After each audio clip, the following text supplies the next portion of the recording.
And of course, I hit the mute button or not. I didn't touch it.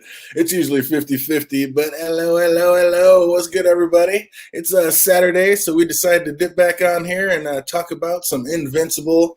I was going to let it go, but I had a couple people talk about it, and I did want to get in here, and I still have a whole bunch of questions that I need answered on this show. So the man I brought back with me, you already know, the one, the only, Phantom D Saint. How you doing tonight? Hey, y'all, Phantom D saying here, and yes, we gotta continue talking about Invincibles, cause I have talked to no one but you about this damn show, DJ. So we gotta keep going, cause I'd rather talk about this than the travesty that they call Mortal Kombat. Oh, he says I was not a big fan of the Mortal Kombat. We might have to break that one down. I remember going to that very first Mortal Kombat, the very first one they ever put in the theaters on opening night. I was like, I just love it. And everybody like panned that one and said how terrible that movie was. And I was like, Then Annihilation happened, and they're like, well, maybe that first one wasn't so bad. I And think now it after sticks to watching the this video. Mortal Kombat, I'm like, Annihilation ain't that bad. I think it sticks to the actual video game. I mean, it's a movie about video games. And when you take it on that premise, like it just sticks to the video game story pretty decently. It's like, Maybe Sonic did it better. I don't know. But we're not talking about that. We're talking about Invincible, one of the greatest shows out. Man, that was a fun 8 weeks. I got to tell you, because full disclosure, we have actually seen them all, and we got a little bit behind on our reviews. But now it'll actually be able to give us a little bit different look on things and a little different take on things. And you guys got to remember, I wrote these reviews like a month ago, so I wrote these reviews right when it came out. What's good, once you, David Adams? I see you out there. Good to see you. Good to see you. So yeah, things might change. We might be changing it on the fly, but yeah, bear with us. Let's get into some Invincible, episode 3. And this one was called "Who You Callin' Ugly?" And we open with a flyby at the funeral for the fallen heroes, and the guardians of the globe are gone. Omni-Man is giving the eulogy, and it doesn't take long for him to remind people that it's all about him. I was like, who will guard you now? I will, and others like me. Like, didn't he pretty much just tell us that he wants to be numero uno? I mean, he ended the speech with, when you're scared or uncertain, look to the sky as he flies upwards. Like, is he just trying to make himself basically a god to these people to be worshipped? Of course, this is narcissistic giving a eulogy right here. I have to like see like how would Tony Stark do a eulogy at this rate, because even he would say something like that, like, "Up, this superhero, whatever, died, but hey, there's me, $1 billion, and all this other crap." I'm like, come on, man. At least his second eulogy was like a bit better than this. At least it was just that personal. So I'm guessing that was just maybe it's like superhero persona he was just on TV with. Maybe, I don't know. I hope so. Or was it Damien Darkblood out there making him a little nervous at the second one, so he knocked some of that cocky out? The man was looking for him. Oh, everything's all good this way. I hope things are good your way. Once you, David Adams, hope everything's great. Let me know what you watching out there these days. Have you been? Did you check out the Invincible series?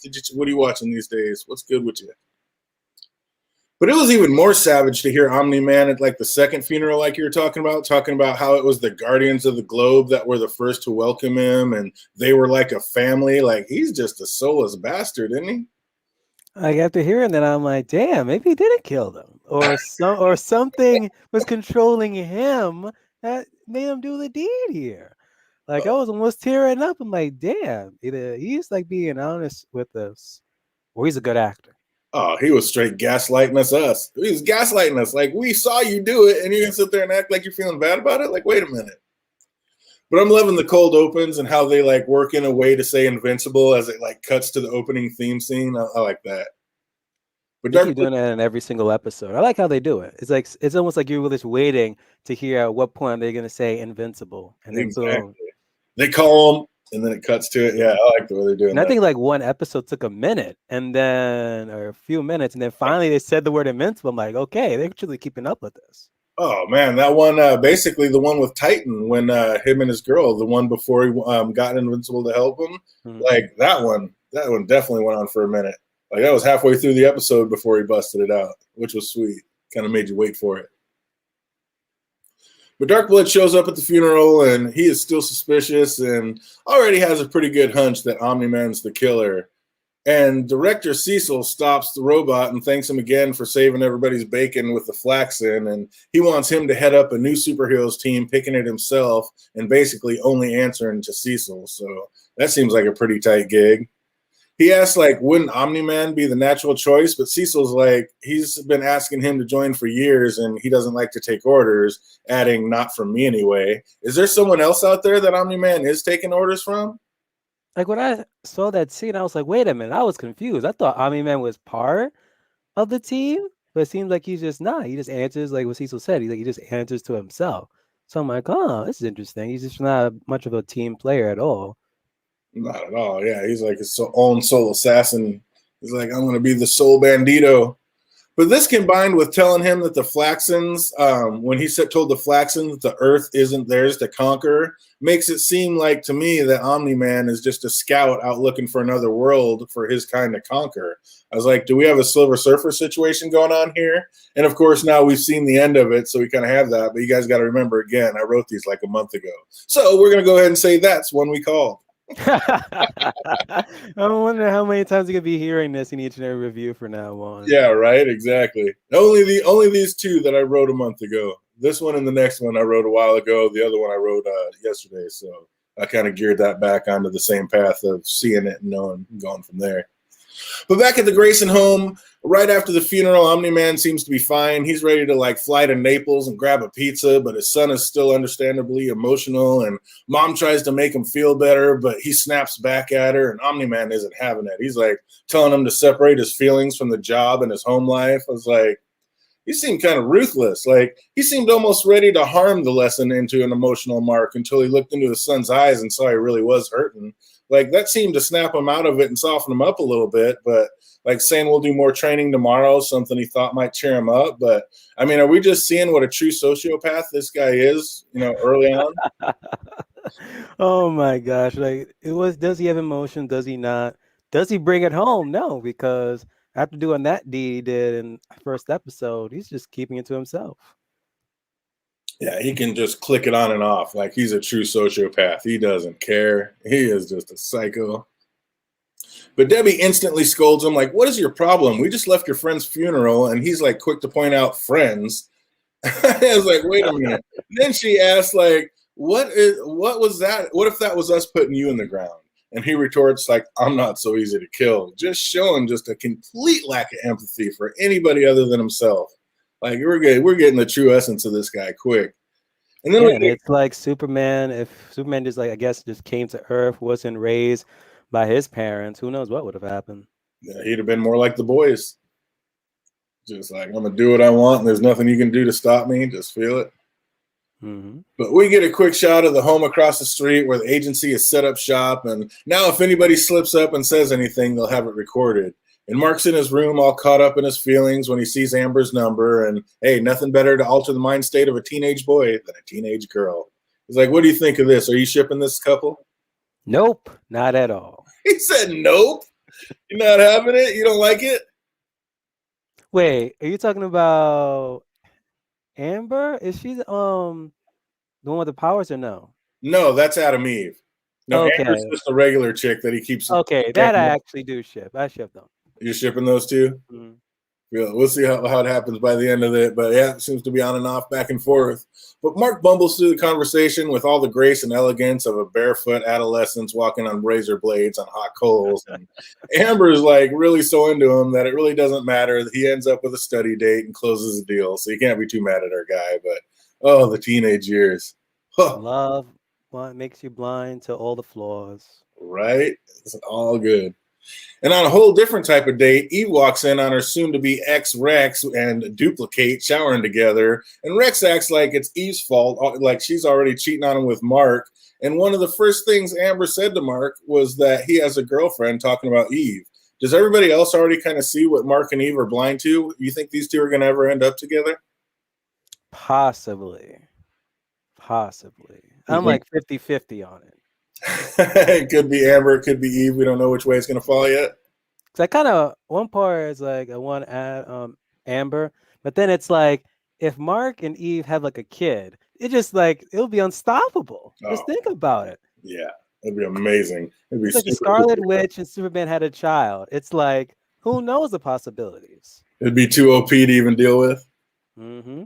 And also, what's her name? Duplicate. Yo, if I had a girlfriend with that ability, same thing, same thing, no questions asked. You can't even be mad at my man. He's like, come on. It's like, what? Yeah, can you imagine? That's so funny. Like some of the names in here are so ridiculous, like Robot and Monster Girl. But then you get something as clever as Duplicate. I was like, all right. I made it back up with that one. Most of these are so just dumb, just straightforward and dumb, but that one's awesome. So Robert assembled all the top superheroes for a new Guardians of the Globe tryout, and it looks like everyone who's anybody is here. And even Fight Force, like, why are they here? I was like, why are they always dissing on this Fight Force? Like, we need to see these cats in action. Why are they so bad? They're like the butt of every superhero joke. Seems like it. But Robot had asked Mark to, but he refused. It's like dad wants to train him himself. And do you get the feeling Mark may have to actually fight his dad someday? Again, people, I wrote this like a month ago. But yeah, that's kind of, I mean, it kind of, so it just showed way back then that we were kind of seeing where it was building up to, and it definitely got there. Exactly. But the trial concludes, and Robot names the new Guardians. And when he names Monster Girl to the squad, Rex thinks it's adorable. And she doesn't like his tone, so she makes a few innuendos about the size of his unit and then hulks out on him. And it took like Invincible coming down to save him. After that ass whooping, does Rex even deserve to be on the team?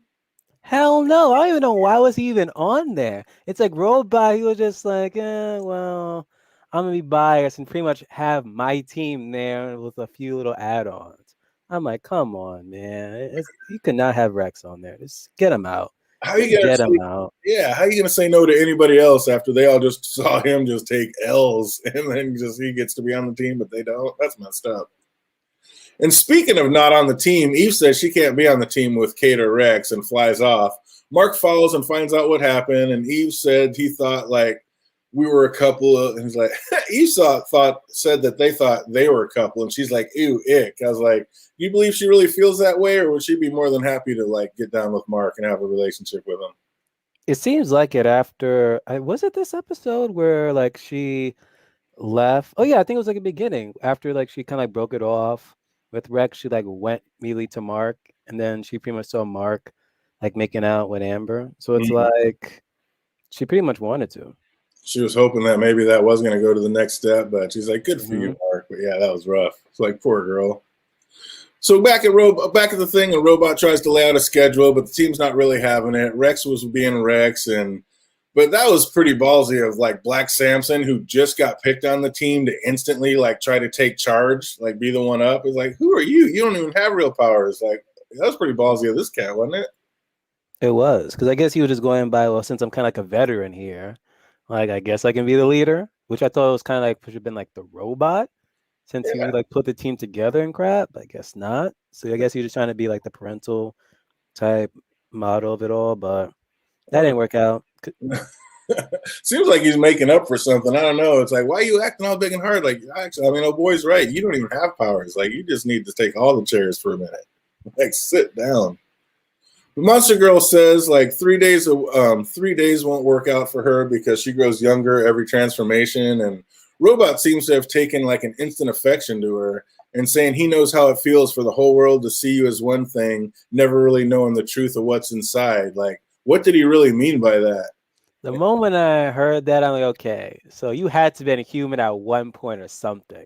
Like you just wouldn't say that just randomly now. Because way out, she's like, oh, you can't relate to this. I'm like, he probably can relate to it. Exactly. It's like, wait a minute, that don't even make any sense. And ironically, Monster Girl walks away saying, how could you understand? You're just a robot, just completely missing the point. I was like, what? You're mad that everybody doesn't see you for what you really are. It's like, what'd you just do to this man? It's like, see, you just see him as a robot. Obviously, there's more to it, and you weren't even trying to figure out what it was. That's pretty messed up. That's a crazy drawback to her ability because she just become younger and younger. Like she could just be a freaking baby the next day. Like it's crazy. Oh, dude, a week younger every hit. That's messed up. I wouldn't hardly ever be turning. But Imagine you're I'm dating her, and next thing you know, she looks like a freaking teenager. You don't want to go to jail. so creepy. They even touch on that. She's like, everybody wants to date me is either a pedophile or looks like. I was like, oh man, yeah, that's messed up. You start thinking about that. That is crazy, crazy. Even when that girl was trying to give her a beer at one point, she's like, I'm 23. She's like, okay. Like, yeah, that was nuts. But Omni Man was there, seemingly watching it all, and he says pathetic. Like, is he there scoping out the competition, or should I say his next victims? Well, this goes back to what you said, like in our previous stream, where it's like he's just taking down any competition. Then the moment he sees them, he's like, they're not even worth anything. So he's not even going to set his eyes on them. He went all battle beast on him, like, you ain't even worth my time. Like, you're not worthy. But William shows up to give Mark some last minute tips before a first date with Amber. And thank God, I mean, the man still had his tissue and lotion out. I was like, come on, kid. Like, if you never had a girl over before, what's happening here? That was messed up. But Amber shows up and they seem to have like a real connection, but time's not fair. And Cecil says they need Invincible right now. And that was pretty ballsy of him coming in, like saying that privacy's out the door if he wants to be a hero. Mark's like, I don't even work for you. And Cecil says, and you never will if you don't straighten up. I'd have been like, oh man, get the hell out of my room. I got business. Like, what the hell are you thinking, old man? Shoot. You see that girl? He's like, settle down. She hasn't flushed yet. I was like, oh my God, this man. Like, how long was he like literally just watching them, waiting for a moment to call and then just teleport in? Yeah. Like he truly does have no privacy. He becomes like, a hero. None whatsoever. You're gonna have a invisible Cecil just sitting there watching everything you do in that bedroom, which is just creepy as hell. And isn't that about the time that like you telling the beat feed I'm on a date? Yeah, that's what I'm saying. I'd be like, man, you gotta go. But it was a bit telling that the one reason that he didn't is that he knows Eve will be there. So like, do we already have a love triangle in progress? Pretty much. That pretty much solidified it. Yeah, that kind of nailed it right there. It's like, oh, Eve's going to be there. Oh, does that make it better? Does that sweeten the deal? Like, yes, it does. Did you see that girl in her outfit?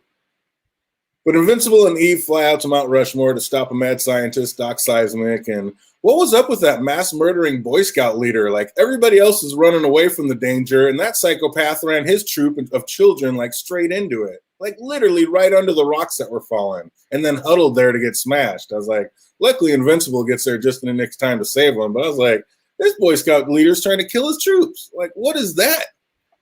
I have no idea. That was ridiculous. I get it. You need it for the storyline, but how's everybody else running away and you're running these little boys into the fire? Like, I was like, come on. Oh, we got Carol Funk out there. How you doing? Good to see you. Good to see you. Premiering a video now and someone in the background talking about dating someone that looks too young. That's awesome. Oh, hope you're having fun. Hope your video turns out awesome. Got to check that out. And I love the like quick convos they were having, like all between blows. Like Invincible knows his one-liners aren't quite there yet, and Eve's all, I thought your doctorate was in seismology. And he's like, no, actually undergrad in sociology and women's studies with a minor in African dance. I was like, are they really having these conversations in the middle of these fights? Like, what is going on here? Oh my gosh. Again, it kind of reminds me a bit of like Spider-Man, the way how he kind of like is with these fights. Oh, yeah, exactly. He's like, have you ever fought before? There's usually not this much talking. Like, it was sweet. But that's just one of the sweet kickbacks of this one. Like, I really like it. And how sweet was that move when Invincible saw he wouldn't make it in time, so he just burrowed through the ground to catch that family before they hit the lava? That was pretty tight. Kind of showing off how strong he really is. Like, I mean, we see later on exactly how much this kid can take. But my God, like these guys are tough. Specifically, what is a Vulturemite? Mm-hmm. Like, they're just invincible. Yeah, I mean, for a Vulturemite, that's a pretty good name because he seems to be after what we're going to talk about in a couple episodes. But my goodness. But our hero saved the day, and Eve looked like she was ready to relieve some tension. But Mark, like, already has a lady he's trying to please, so that he left in her room. I was like, man, that had to be tough. Like, he must have had patience to wait for Mark, because other chicks, they've been like, you know what, I'm out. Well, if she was out, he could have just brought Eve back, because Eve, after a battle, seemed like she was ready to go. But he's like, oh, sorry, I already got a girl in the wings, got to bounce. So I was like, oh, man, just juggling both of them. This poor kid. That was messed up. But he gets back, and Amber's not happy about being left for an hour, but the two talk it out, and the love train is back on track. And while Mark was fighting the doc, his dad was fighting the biggest kaiju to date, and Donald says he's never seen Omni-Man on the ropes like that. Omni-Man looked fine when he was, like, talking to Mark. Was he faking almost losing to the kaiju so he doesn't look so guilty as the Guardian's murder, maybe? I don't know.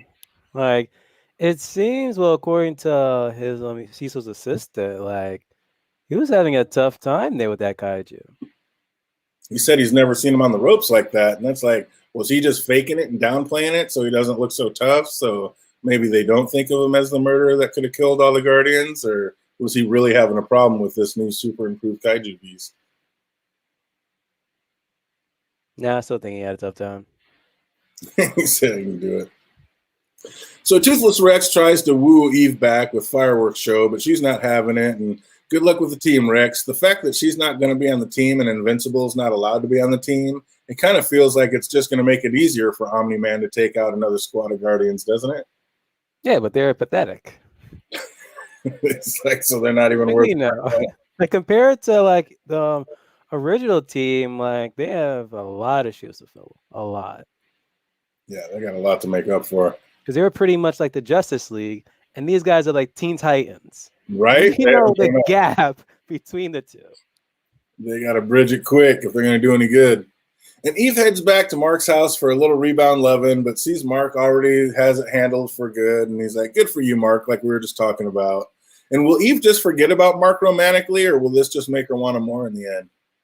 More and more. She's want what you can't have. Exactly. You always want what you can't have. Exactly.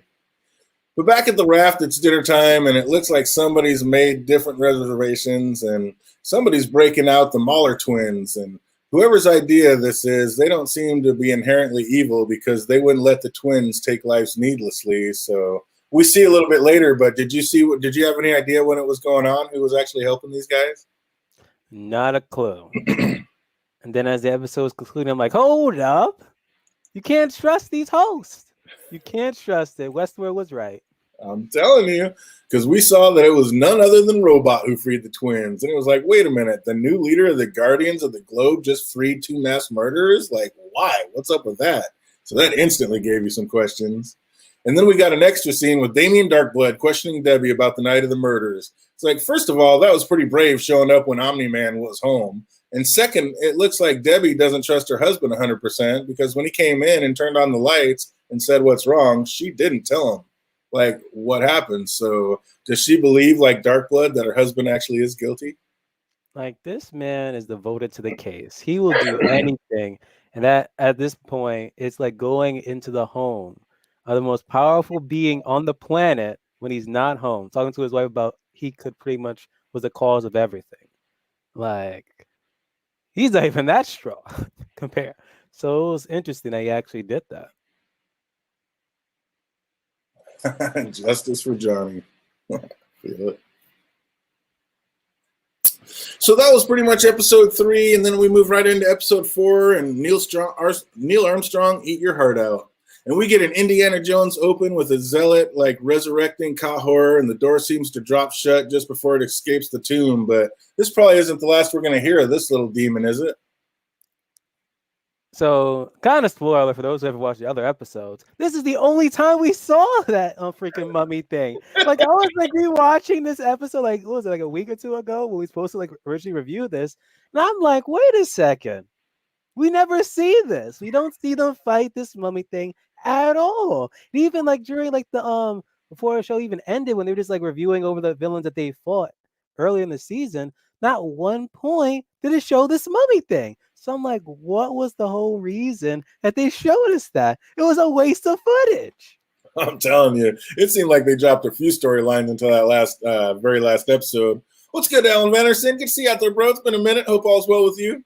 But yeah, it seemed like they dropped a few storylines, and then I have to go back because I've only seen the finale one time. But was it one of the little clips that they showed? Because no, it seemed like not a single it one. wasn't even in that one, man. Yeah, because they showed. The point when I was rewatching this episode, I'm like, wait a second, they never faced it.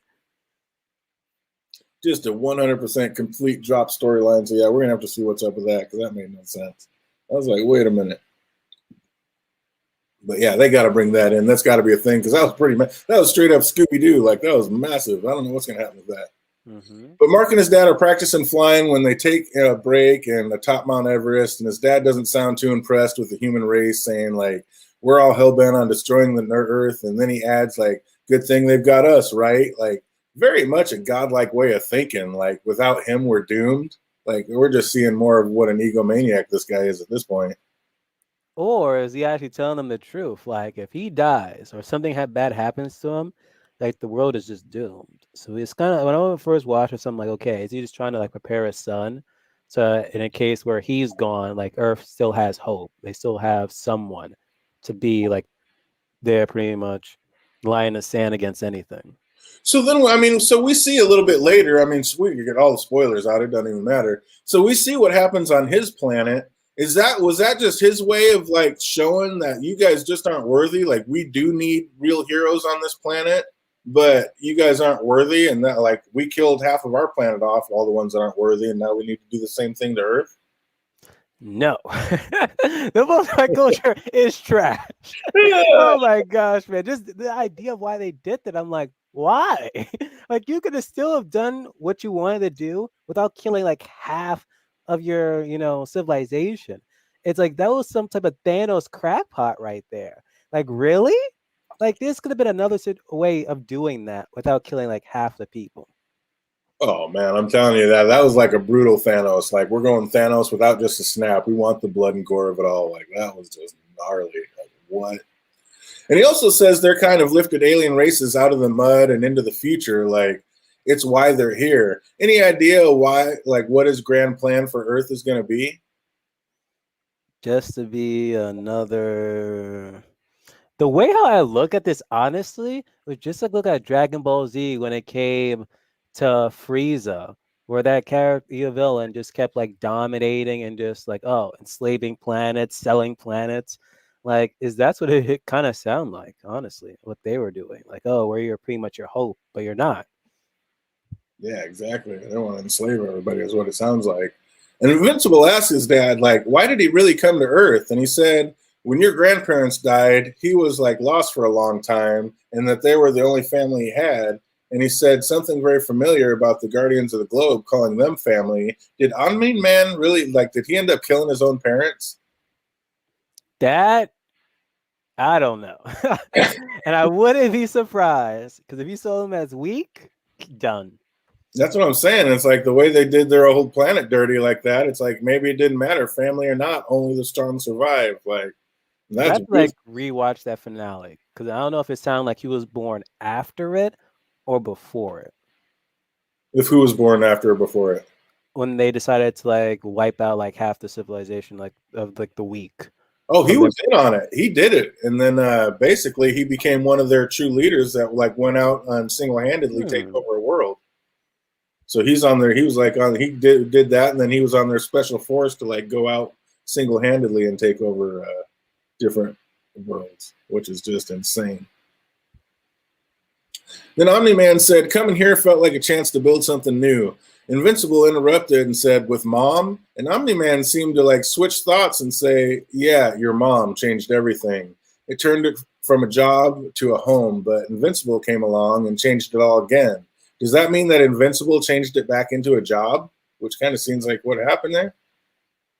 It seems like he became. Oh, well, I mean, came in conflicted. It seems like it was just a job, and then he met the mom or his wife, and then had his kid. Because it was in that moment, like we saw in the first episode, when he learned like his kid had abilities, like something switched up there, where it's like, okay, is this a job or not? And that's what it kind of makes me think. Like, did he have to fight and kill his parents? And that's like just part of being Viltrum. And like these two are going to have to battle to the death one day to see who gets to stay and who has to leave. Like, is that just part of their culture? That would be sad. Like That'd be nuts. you have a kid, they grow up, and either you kill the kid or the kid kills you. And you have to like wait for him to be strong enough to actually fight. Like, that's really ruthless. Like, that's crazy. You have to train your own, basically, maybe murderer. Like, that's nuts. Mm-hmm. So, are you really going to train him as good as you're supposed to? I don't know. That's kind of ruthless. But Debbie talks to Olga, who tells her the government is lying about the murders, and she says they know who did it. Now Debbie's really starting to question what really happened. And later on, Amber plans date night, and we find out that she's like a true angel who travels the world building schools for the less fortunate. And Mark tries to weave in some partial truths to make himself sound world traveled, but almost pins himself into a corner. Is he going to have to tell her about her powers before it's over? He got to, especially he's about to lose her, but he's like, wait a minute, I'm invincible. Right? It's like sooner or later, you know he's going to crack, which he does.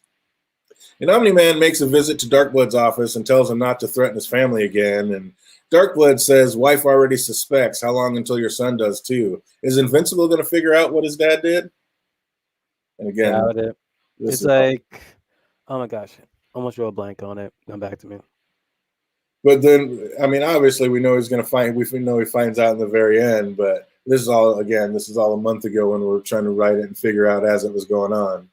And then we saw the Mahler twins like is setting up shop, and we also see why he was so quick to kill his brother. He has the know-how to clone himself whenever necessary. So we also see that Robot is keeping close tabs on this murderer that he freed too. So it's like, why is the Robot so interested in these guys? It's like something's up there for sure. It's like, did you already figure out what was going on with this by then? Why Robot? My first thought was they were going to at least get the DNA of one of the heroes that died, so they could clone them and somehow get the memory of, okay, what happened, who killed them, and why. That didn't pan out. That was kind of close. That's a good one. No, I like that. I like that train of thought. I love that. So the new Guardians move into their new digs with a reminder left on the wall on how serious their job can be. And Rex and Monster Girl seem to make up, and it looks like they may become a thing. And what was Robot pricking Rex? What was up with Robot pricking Rex and stealing his blood sample?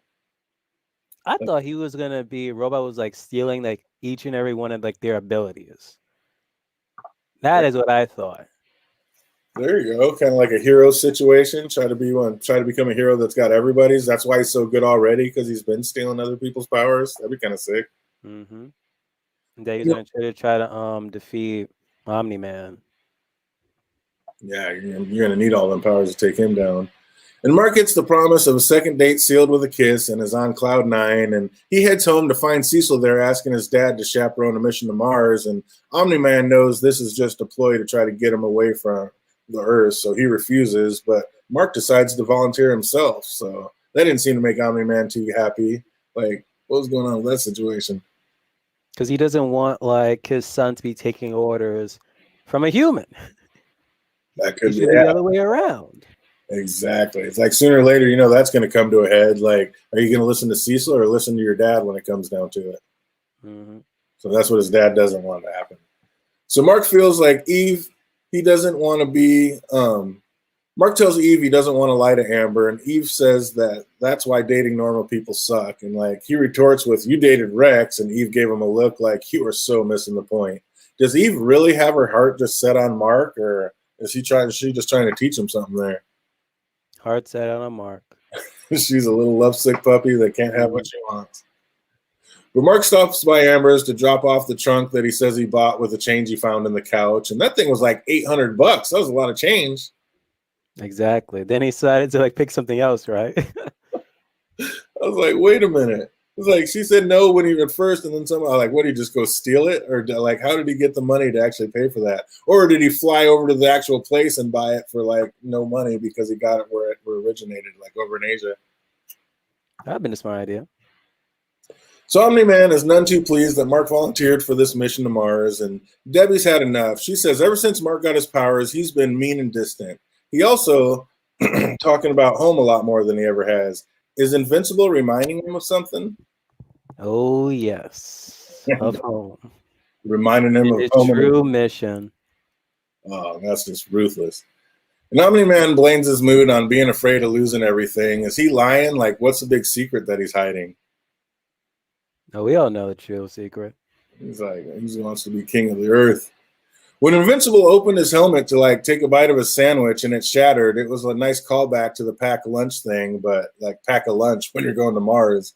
But it would have been sweeter if the writers didn't have him say that reminder. Like that was a pretty sweet spot. It's like, you kind of killed the mood when you actually said it out loud. But that was funny when he bit into that. It's like, bring a lunch. Like Is he did Omni not expect it to like freeze. Like does he not? He guess he's not paying attention in class whatsoever. That's my like biggest beef about all these space tropes is every time like when they like just open the door and like they're sitting there holding on when everything's getting sucked out, like you would instantly freeze to death. All Hmm. the air would be gone and you would instantly freeze to death. What is this opening the door while everything gets sucked out and then you're just I'm like, come on, man. It's so ridiculous. They do that in so many shows. It's like, come on already. That could never happen that way. But is Omni Man really traveling around, not being noticed, like just eating at all these restaurants like an everyday guy? Like he doesn't even wear a mask. Does everybody know who he is and he doesn't care, or is it like a Clark Kent situation and nobody really knows? And I was thinking of this like later on when his wife talks about, oh, when I first like met you, and I'm like, did she like know who he was? Because they were like, oh, I only went agreed on the second day because you saved these people. So it's like, is it known he's Omni Man or something? Like, do people know? Like, is this that obvious? Like, I don't know. I mean, how can they not? His face is right there. I mean, he's just got a cape and a suit on, but without the cape and the suit, you can't tell the same mustache and all that. Like, It's so like, oh, people are just so oblivious. Because then, like within later the series, when Eve revealed who she was, they're like, oh yeah, you are this person. I'm just like, what? yeah, you Are can you split into serious? multiple people. She's like, That's the. I'm like, come on now, just come on now. that's just ridiculous. Like, really? But Invincible and the astronauts make it to Mars, and all is fine until Mark falls asleep. And when he wakes up, the astronauts are gone. He's like, oh, shit. Back on Earth, Omni Man and Debbie reminisce about their first date, and he says he remembers she almost dumped him, like you were saying. And she says it's because you wanted me to worship you. Again, does he just consider himself a god already? But back on the Invincible thing where he just fell asleep, like has he never babysitted before? Like when I babysit, I make sure I don't even take a nap. I'm full alert because at any point in time, the individual you're watching could just vanish. Yeah, even if you're not worried about somebody else being up there to take him away, I mean, float away, a space rock, I mean, anything could come in. You're supposed to be sitting here having these people's back, and yeah, you're going to go ahead and take a nap. Like, And really? he should know like there's things there because you have the Martian superhero that died was from Mars. So you don't think his people was there? And I was worried, honestly, when he was visiting his planet. And I'm like, okay, did the Martian just leave his planet because either he had a falling out with his people, or they evil and he was kind of good or something? So I was like, are we gonna see them? And lo and behold, we do.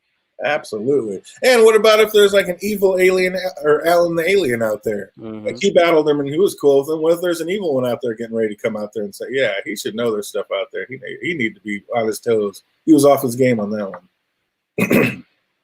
But Omni Man asks Debbie if she trusts him while the dragon is behind him, rampaging the city, and he makes her answer him in like the heat of the moment. Hmm. And she says she does trust him, and then he just sits there and lets Cecil earn his paycheck. I'm like, what a sociopath! I was like, she's like, okay, I believe you. Go save these people. He's like, I ain't saving shit. Let him earn his paycheck. I was like, oh my god, this man is evil.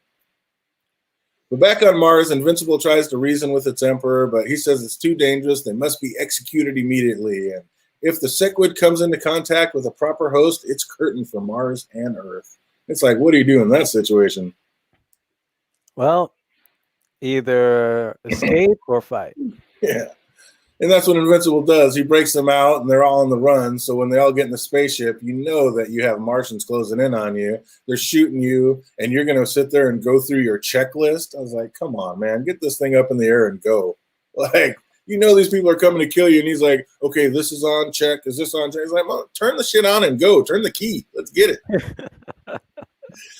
But once safe, Invincible uses like a sand trick he learned while flying with his dad to blind the Martian army, to pick them off one by one. And it worked until it didn't, and they tossed him on his butt. And he sizes up the spaceship, which is still on the ground, and figures he can lift it. And I was like, it's funny to see him like he still doesn't know just how strong he is and what all he can do. So it's kind of fun watching him learn his own powers. Kind of reminds me of like when Superman Superman, like when he had like an airplane like trying to grab it before like lands and crashes. Mm-hmm. He's like, oh man, I really can do that. As You know, opposed to Homelander, he didn't bother doing that. He was like, ah, let the plane crash. let him go. I'm done. Yeah, we did what we could. That's so sweet. But he seems to save our pilots, but maybe not. It looks like one of them has gone Skrull, and the prophecy is afoot. Like the Cichlids are forming as one attacking Mars. Like, is this going to be this is going to be a huge problem later? No. Yeah, either they're gonna set up near the end of this season or so, or season 2 they return. Looks like they should have just went ahead and killed everybody, but man, because that's going to be a huge problem. But Mark returns home and hears like a tussle happening inside, and he runs inside to save what? Mom. And it looks like the Graysons are into the rough stuff a little bit.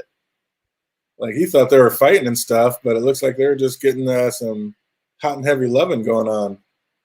No child would want to just like open the door and hear the insanity, the anarchy.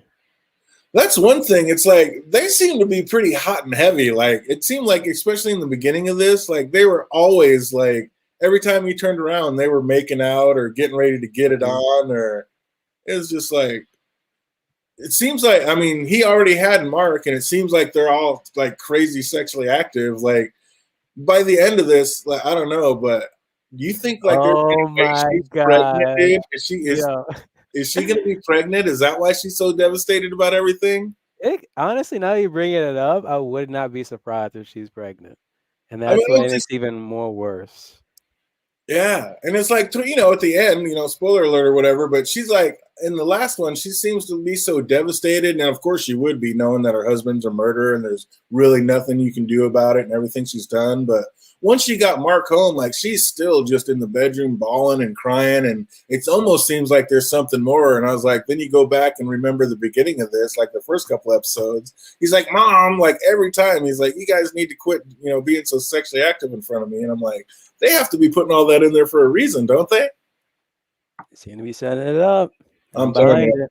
I don't know, man. If she's pregnant come season 2, I'm like, he called it. Right? That's how I'm going to be like, dude, we called it early on that one. I'm like, there has to be something with that. I like, why are they always showing them being so freaky deaky all the time?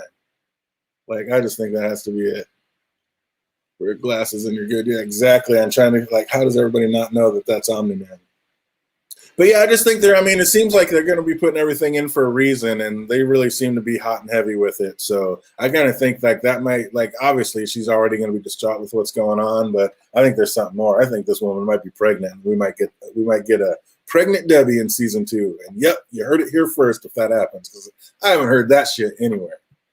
And again, I haven't read the comic books or anything, so I don't know like any mass spoilers or where this story's going or what happens. Like we're just taking it as it goes, like with this cartoon, with the show and what they show us. But speaking of rough stuff, Amber gives Mark like a hero's welcome as she tackles him against the lockers, giving him one of those "you've been gone for 2 weeks" kisses. I was like, my man seems to be in like Flynn with her nowadays. Mm-hmm. Just don't screw it up.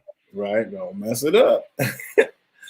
But Cecil detains Darkblood and yet admits knowing that Omni-Man did kill the Guardians. Like, he needs to keep things gray until he can figure out why he did it. Like, that was pretty ruthless, like being excised for being right. Sent him back to hell for being right. But hey, you have to make it believe like he's wrong. Because then if you make it look like he is right, who knows what Omni-Man's going to do. I don't know. I thought that was crazy. But still, Damien Darkblood deserved better. Yeah, I know. It's like this man's out there helping people, saving, getting to the truth of the things, and you're going to put him down like that. But I get it. Cecil's scared to death because he knows he can't stop Omni-Man. Like, if Omni-Man just wants to go loco, there's literally nothing he can do about it. So I get it.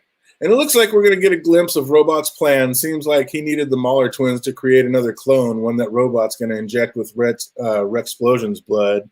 And so it's like, oh, is he just going to make another clone of Rex and maybe get rid of Rex and like have another superhero he can actually control that's not such a dickhead? Or a clone of one of those superheroes so you can figure out, okay, who on Earth did this to the team? Was it Omni-Man? Was it not? Exactly. I want to get to the bottom of it, get my Damien Darkseid on. Are you kidding me? Or Darkblood.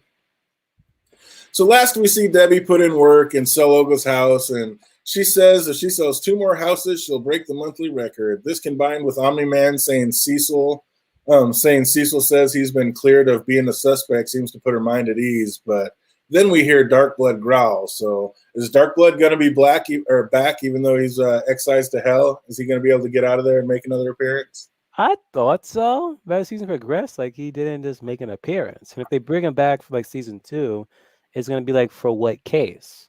Because we already know, everyone knows like Omni-Man did it. They know why he did it.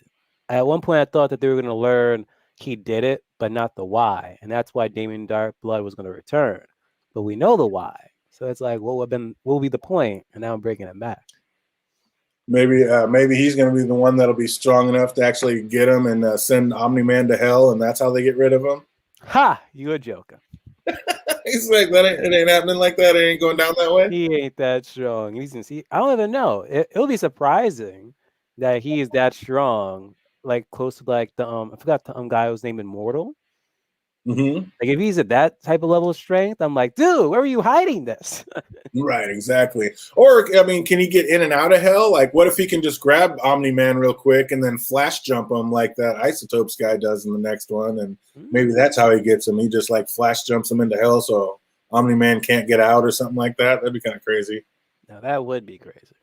I mean, how else? I mean, how do you take down a Viltrumite? Like, I mean, they have nothing. And you can see, like, Cecil keeps grabbing stuff and taking blood samples and grabbing all these monsters and, like, rebuilding them, trying to make them stronger and stronger. Like, you can tell he's trying. What's up, Celebrity Bikini? I see you out there.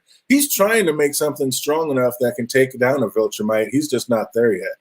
He's close with the kaiju that they captured.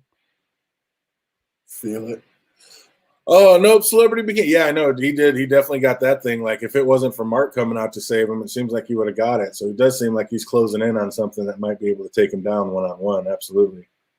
Oh, yeah, I don't know. It's just kind of fly by the seat of our pants on Saturday and never know what schedules are going to be like and how it's going to go. But, yeah, on Tuesdays, we'll be back at a regular time doing the 5:30. And I think we'll just try to close this out and maybe get on with 5 and 6 on Tuesday. Try to black that one out. If our man can make it with us and we can get down on that.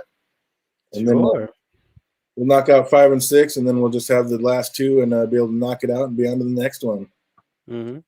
But yeah, this one, man, I've been absolutely loving it every Thursday. I mean, I put this one on before any of my other shows that were on. Like, this has just been the most fun thing to watch and try to figure out where it's going and what it's doing. And weird to have another cartoon suck me in so quick. Facts. I couldn't even see it happening until now. I feel it. Then it was over. Like 8 episodes. What was it, 7 or 8 episodes? I'm like, really? Oh, come on. Give me like 13 episodes or something, man. I need more. It would have been quick. So, yeah, I guess on Tuesday we'll be back up and we'll do the 5 and 6, and then Saturday we'll knock it out for the finale, the last 2, 7 and 8, and just keep it moving. But, yeah, this Invincible track, I've absolutely been loving it, and, yeah, look forward to talking about 5 and 6 on Tuesday. So hope everybody out there is having an absolutely fantastic week, and it only gets better from here, and hope you guys have a great weekend, have a great Mother's Day, and we'll see you guys on Tuesday. Be easy. Damien Darkblood deserved better.